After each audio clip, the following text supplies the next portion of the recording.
آج کی ہماری یہ نشست شب بارات کی آمد سے قبل تربیتی نشست ہے۔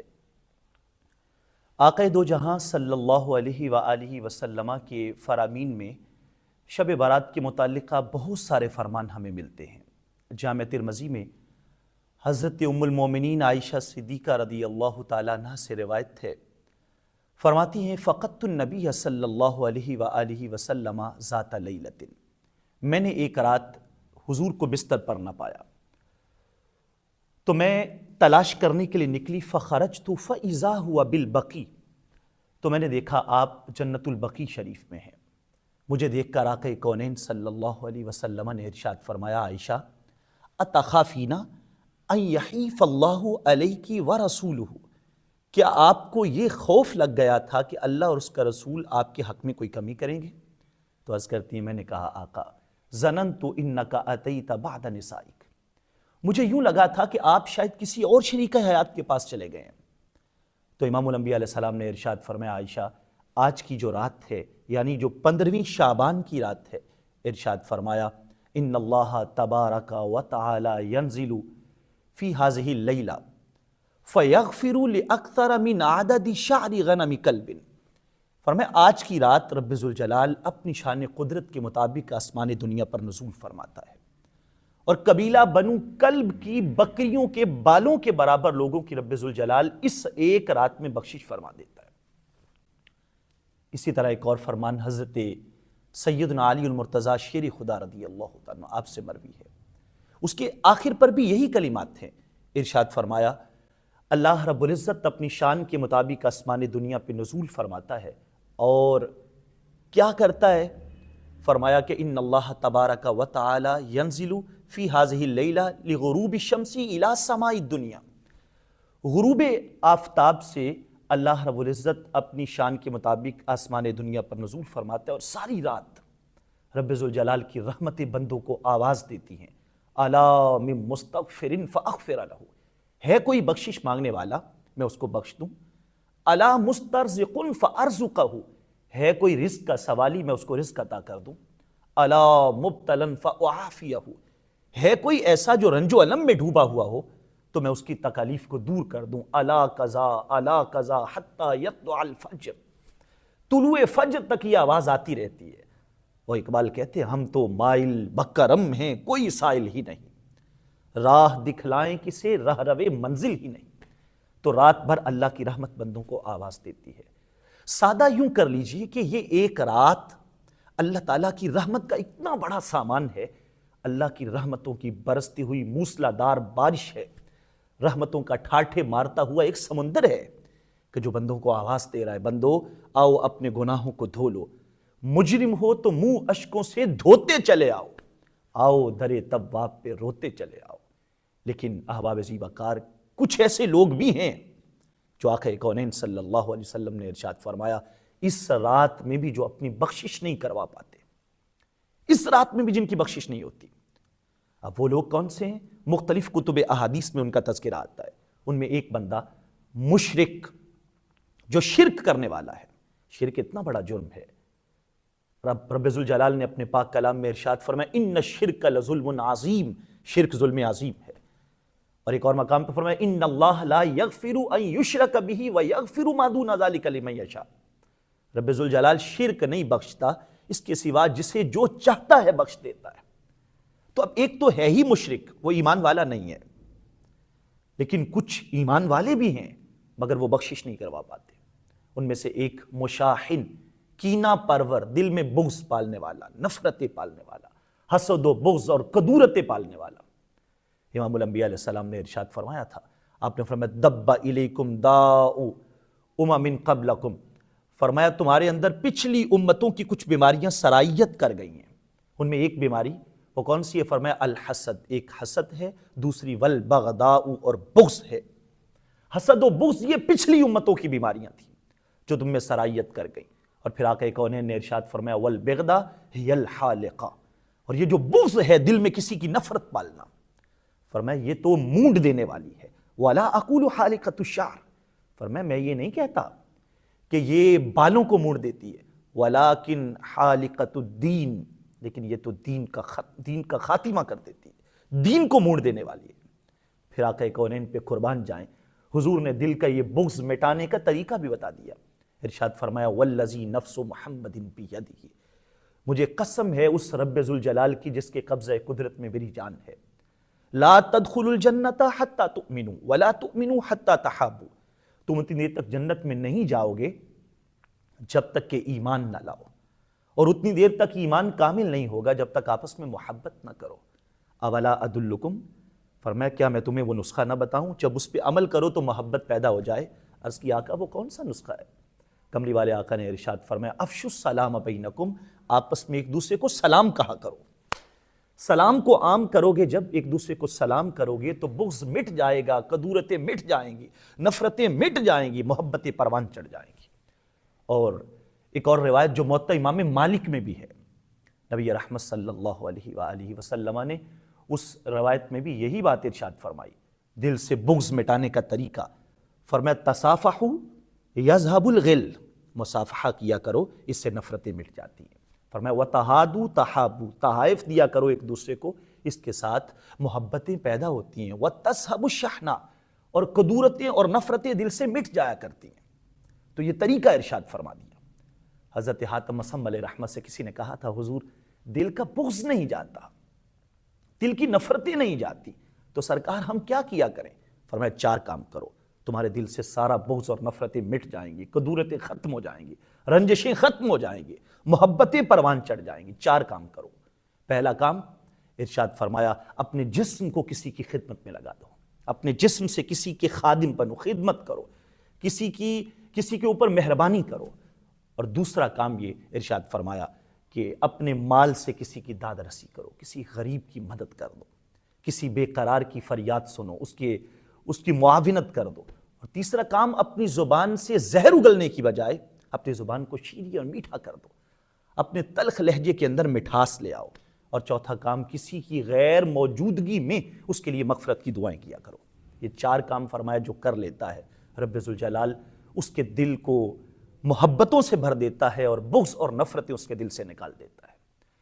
تو اس لیے ہمیں بھی یہ چاہیے اس سرات کی آمد سے قبل ہم اپنے دل کو بغض سے پاک کریں، یہ نہ ہو کہ رحمتیں برس رہی ہوں اور ہم اس کے قطرات اپنے دامن میں سمیٹنے سے محروم رہ جائیں۔ تیسرا بندہ جو آقا کونین صلی اللہ علیہ وسلم نے ارشاد فرمایا، آپ نے ارشاد فرمایا وقاتل نفس، جو شعب الایمان میں ہے، فرمایا کسی جان کو قتل کرنے والا، کسی جان کو قتل کرنا کتنا بڑا گناہ ہوگا کہ نبی رحمت صلی اللہ علیہ وآلہ وسلم نے اس کے متعلق ارشاد فرمایا۔ حضرت عبداللہ بن عمر فرماتے ہیں میں نے حضور کو دیکھا آپ طواف کعبہ کر رہے ہیں، رأیت النبی صلی اللہ علیہ وسلم وہو یطوف بالکعبہ، آپ کعبۃ اللہ کا طواف کر رہے ہیں، ویقول، اور آپ کعبہ کو خطاب کرتے ہوئے کہتے ہیں ما اطیبکی واطیب ریحکی ما اعظمکی واعظم حرمتکی، اے کعبہ تو کتنا پاک ہے، تیری سرزمین کتنی پاک ہے، تو کتنی عزت و حرمت والا ہے، تیری عزت و حرمت کتنی بلند ہے۔ والذی نفس محمد بیدہ، مجھے قسم ہے اس رب ذوالجلال کی جس کے قبضے میں مجھ محمد عربی کی جان ہے، لحرمت المؤمن اعظم عند اللہ درجۃ منکی وحرمۃ منکی، فرمایا ایک مومن کی جان اور اس کی عزت و آبرو کی حرمت اے کعبہ تجھ سے بھی زیادہ ہے۔ آپ تصور کیجئے مومن کی جان کی عزت و حرمت کتنی زیادہ ہے اللہ کے ہاں، تو پھر اس کو قتل کرنا کتنا بڑا جرم ہوگا۔ آقا کونین صلی اللہ علیہ وسلم نے فرمایا من اعان علی قتل اخیہ بشطر کلمۃ، جس نے کسی ایک کلمہ کے ساتھ بھی اپنے مسلمان بھائی کی قتل میں معاونت کی، فرمایا وہ یاد رکھے لقی اللہ تعالی یوم القیامہ مکتوب بین عینیہ آئس من رحمت اللہ، اس کی پیشانی پہ روز قیامت لکھا ہوگا یہ وہ بندہ ہے جس کو اللہ نے اپنی رحمت سے محروم کر دیا ہے۔ تو دوستان عزیز وقار، قاتل اس رات میں اپنی بخشش نہیں کروا پاتا۔ اور چوتھا بندہ جو آقا کونین نے ذکر فرمایا قاطع رحم، جو قطع تعلق ہی کرنے والا ہے، رشتہ داروں سے تعلق توڑنے والا ہے، نفرتیں بکھیرنے والا ہے، اور وہ کہتے ہیں میرا تمہارا مرنا جینا ختم ہو گیا ہے، فرمایا اس رات کے اندر اس بندے کی بخشش نہیں ہوتی جب تک کہ وہ اپنے ان تعلقات کو بحال نہیں کر لیتا۔ قطع تعلقی کتنا بڑا جرم ہوگا۔ بخاری و مسلم میں آقا کونین نے ارشاد فرمایا کہ ابغض الاعمال الی اللہ الاشراک باللہ وقطیعۃ رحم، اللہ کے ہاں سب سے برے جو اعمال ہیں ان میں ایک شرک ہے اور ایک رشتہ داروں سے تعلقات کو توڑنا ہے۔ بخاری و مسلم میں یہ بھی ہے، فرمایا لا يدخل الجنت قاطع رحم، قطع تعلقی کرنے والا جنت میں نہیں جائے گا۔ سرکار نے تلقین کی کہ تعلقات کو جوڑو، تعلقات کو بحال کرو۔ حضرت انس بن مالک فرماتے ہیں رضی اللہ تعالیٰ، کہتے ہیں آقا کونین نے ارشاد فرمایا جو بندہ یہ چاہتا ہے اس کی عمر لمبی ہو جائے، من احب ان یبسط له فی رزقہ وینسى له فی اثرہ، جو چاہتا ہے کہ اس کی رزق میں برکت ہو جائے، عمر لمبی ہو جائے، فلیصل رحمہ، اس کو چاہیے وہ رشتہ داروں سے تعلقات کو جوڑے۔ اور ایک اور روایت میں جو حضرت ابو ہریرہ سے ہے، حضرت انس بن مالک سے بھی ہے رضی اللہ تعالی عنہما، امام الانبیاء علیہ السلام نے ارشاد فرمایا، آپ نے فرمایا کہ جو بندہ تین کام کر لے، ثلاثتم، جس بندے میں تین خوبیاں پائی جائیں، ارشاد فرمایا اللہ رب العزت قیامت کے دن حاسبہ اللہ حسابا یسیرا، اس کا حساب آسان کر دے گا، وادخلہ اللہ الجنہ، اور اس کو جنت کا راہی بنا دے گا۔ حساب بھی آسان اور جنت کا راہی بھی بن جائے گا۔ یہ تین کام جو کر لے، وہ تین کام کون سے؟ ارشاد فرمایا پہلا کام یہ کرے کہ تعطی من حرمک، جو تجھے محروم کر رہا ہے تو اس کو دے دے۔ یہ نہ کہ اس نے مجھے نہیں دیا تھا تو میں بھی اس کو نہ دوں، نہیں، بلکہ تو اس کی طرف ہاتھ کھول کے رکھ، اس کو عطا کر دے۔ دوسرا کام وَتَعْفُ عَمَّنْ ظَلَمَكَ، جو تیرے ساتھ زیادتی کرے اسے معاف کر دے۔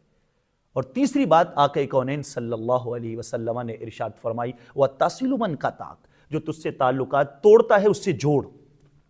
فرمایا جب بندہ یہ تین کام کرتا ہے اللہ اس کا حساب بھی آسان کر دے گا اور رب ذوالجلال اس کو جنت کا راہی بھی بنا دے گا۔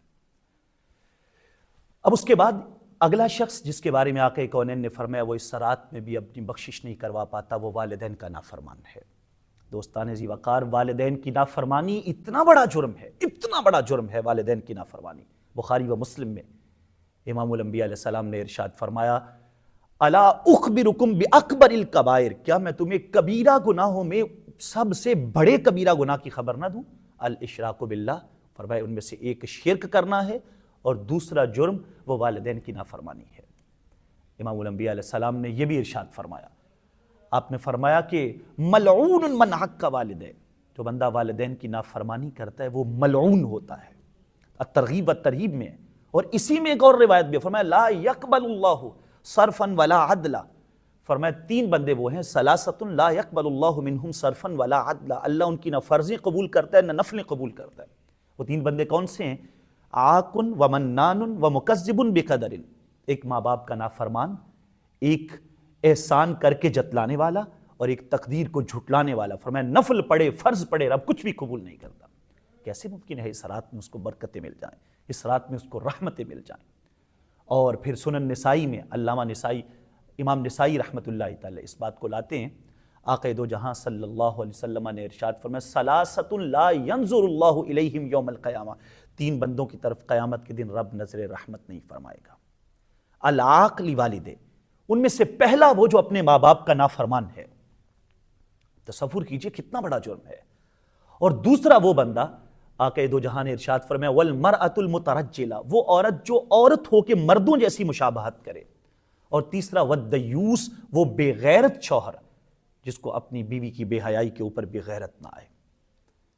ایک اور روایت وہ بھی سنن نسائی میں ہے، نبی رحمت صلی اللہ علیہ وسلم نے ارشاد فرمایا ثلاثۃ لا يدخلون الجنہ، تین وہ ہیں جو جنت میں نہیں جائیں گے، اللہ تعالیٰ ان کے لیے جنت کا دروازہ نہیں کھولے گا۔ العاق لوالدی، ایک اپنے ماں باپ کا نافرمان، نمبر دو والمدمن الخمر، والمدمن لخمر، یعنی عادی شرابی، شراب پینے والا عادتاً اور روٹین سے شراب پینے والا، فرمایا جنت میں داخل نہیں ہوگا۔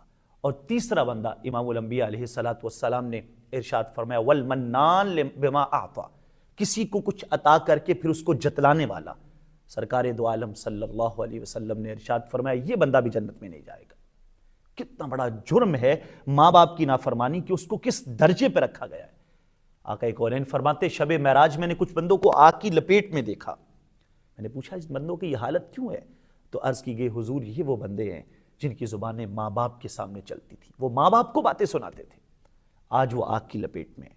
تو خدا را اپنے ماں باپ کو راضی کریں تاکہ شب برات کی برکتوں کو سمیٹا جا سکے، ورنہ نہ فرض کام آئیں گے، نہ نفل کام آئیں گے، نہ کوئی وظیفے کام آئیں گے، نہ کوئی ذکر و اذکار کام آئیں گے، اور نہ توبہ قبول ہوگی جب تک ماں باپ راضی نہ ہو جائیں۔ پھر امام الانبیاء علیہ السلام نے ارشاد فرمایا عادی شرابی وہ اس رات میں بھی اپنے دامن کو دھو نہیں پاتا جب تک کہ وہ اس جرم سے پکی سچی توبہ نہیں کر لیتا۔ شراب کتنا بڑا جرم ہے کہ سرکار نے ارشاد فرمایا کہ مدمن الخمر کعابد الوثن، عادی شرابی ایسے ہے جیسے کہ وہ بتوں کا پجاری ہے۔ لا تعودوا شراب الخمر، فرمایا شرابی بیمار ہو جائے تو اس کی عیادت نہ کرو۔ ایک اور مقام پہ ارشاد فرمایا شرابی راہ میں مل جائے سلام نہ کرو، تاکہ اس کو احساس ہو وہ کتنے بڑے جرم میں مبتلا ہے، اس کو اس بات کا پتہ چلے وہ کتنا بڑا جرم کر رہا ہے، اس کو اس بات کا اندازہ ہو جائے تو اس کو ملامت کرے وہ اپنے ضمیر کو کہ میں کتنے بڑے جرم میں مبتلا ہوں۔ آج جس دور میں ہم ہیں یہاں تو ملنگی چل پڑی، یہاں تو بھنگے گھوٹے چرسے پی پی کر اور یہ کہنا کہ ہم علی کے ملنگ ہیں۔ ارے نادانو، سیدنا علی المرتضیٰ تو فرماتے ہیں اگر پانی میں شراب کا ایک قطرہ گر جائے اور لوگ اس سے پانی لے کر ایک مکان بنائیں، مجھے کہیں علی اس کے اندر آؤ، آ کر اذان پڑھو، فرمایا میں اس کے اندر نہیں جاؤں گا کیونکہ اس کی بنیادوں میں شراب کا ایک قطرہ مل چکا ہے۔ یہ ہے شراب کی مذمت۔ تو فرمایا شرابی جو ہے جب تک اپنے اس جرم کو چھوڑ نہیں دیتا اس رات کی برکتیں سمیٹنے سے محروم رہ جاتا ہے۔ پھر ارشاد فرمایا والنمام، اور بعض روایات میں قطات کے الفاظ بھی آتے، چغل خور، فرمایا اس رات میں بھی اس کی بخشش نہیں ہوتی۔ امام الانبیاء علیہ السلام نے ارشاد لا يدخل الجنت النمام لا يدخل الجنت قطات، چغل خور جنت میں نہیں جائے گا۔ ارشاد فرمایا اللہ کے ہاں مرتبے کے اعتبار سے سب سے برا بندہ وہ ہے، فرمایا جو دو منہوں والا ہے۔ عرض کیا آقا دو منہوں والا کون ہوتا ہے؟ ارشاد فرمایا یاتی ہاؤلائی بوجہ وہاؤلائی بوجہ، ادھر آیا تو اس کا ہو گیا، ادھر گیا تو اس کا ہو گیا، ادھر کی بات ادھر لگا دی، ادھر کی بات ادھر لگا دی۔ سرکار نے ارشاد فرمایا یہ بندہ روز قیامت اللہ رب العزت کے ہاں مرتبے کے اعتبار سے سب سے گھٹیا ہوگا، اور اسی بندے کے بارے میں فرمایا شب برات میں بھی اس کی بخشش نہیں ہوتی جب تک وہ اس جرم سے اپنے آپ کو بچانے کا اور اپنے آپ کو روکنے کا عزم نہ کر لے۔ خدا کے لیے کوشش یہ کی جائے، ایسا نہ ہو کہ یہ برکتوں والی رات آئے چلی جائے، یہ رحمتوں کا ساون برسے پھر تھم جائے اور ہم اپنی اسی ڈگر میں ہوں۔ خدا را اپنے آپ کو سنوارنے کے لیے، اپنے آپ کو بہتر بنانے کے لیے ان جرائم میں اگر کوئی مبتلا ہو تو اپنے آپ کو اس رات کی آمد سے قبل ان جرائم سے پاک کیا جائے تاکہ اس رات کی برکتوں کو سمیٹا جا سکے۔ رب ذوالجلال توفیق عمل نصیب فرمائے اور ہمیں ایمان اور سلامتی والی زندگی عطا فرمائے۔ آمین۔ وآخر دعوایا ان الحمدللہ وما توفیق الا باللہ۔